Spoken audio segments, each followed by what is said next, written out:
All right, guys, this week's tactical tip, we're going to talk about reducing the chances of malfunctions at close proximity targets like this. So we're out here on the range and we're seeing a couple malfunctions happening with students who were working through this scenario drill. We have targets in the back. We're not to sweep the friendly targets. This is the people in the crowd. But then the person goes uncompliant and they're trying to attack me with a weapon, whatever. So as I'm engaging the targets in the back, all of a sudden this one blue, for example, gets called.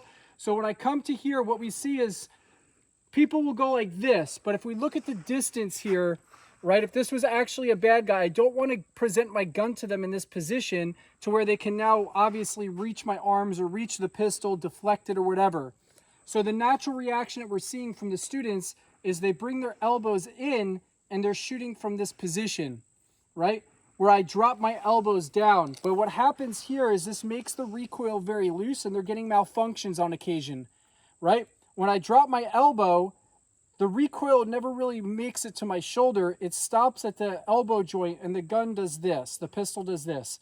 So how we can reduce the chances of that malfunction is when I retract the gun, instead of dropping my elbows down, I actually put my elbows to the side.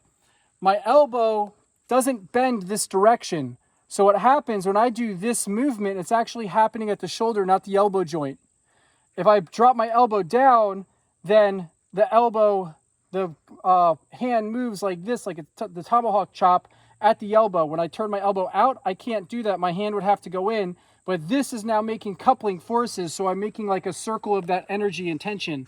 So in this, it's very rare that we'll see a malfunction, right? And this has much better recoil management as I come and retract the gun in and make those steps back to create that space.